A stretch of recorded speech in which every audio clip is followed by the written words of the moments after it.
Hello everyone! Hello mga kabsat! Gandang hapon! Narito tayo ngayon sa kondo. Tayo po ay magluluto ng boneless sinigang na bangus. Ayan.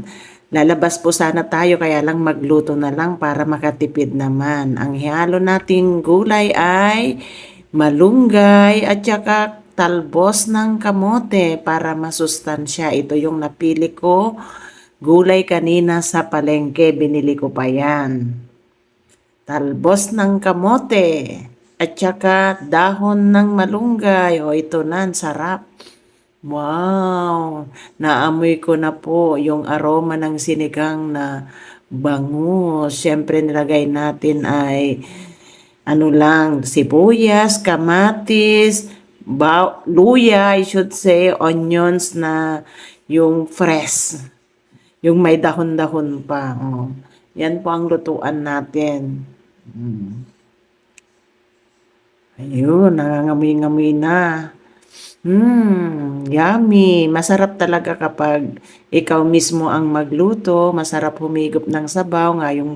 Lalo ngayong panahon na medyo malamig. Kaya higop-higop muna tayo ng sabaw na mainit.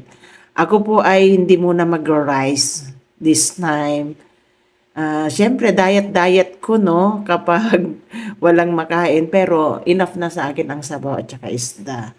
Tuluyan na ang ating pagdieta para naman kahit papaano mabawasan ang ating timbang. Kaya, lagyan din natin ng mga gulay-gulay. Yan ang ihigupin lang natin maya-maya. Thank you.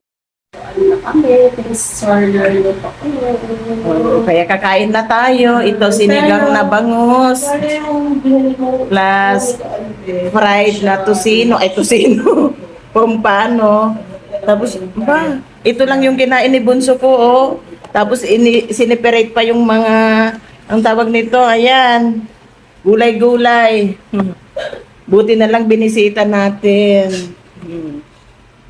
Yan. Ayan, kain na po tayo. Ay, manghang pala to, Pate. Kaya pala tinanggal niya, sili pala ito. Ay, ang anghang. Yan. Thank you po sa inyong panonood. God bless everyone. Narito tayo sa kondo. Oh.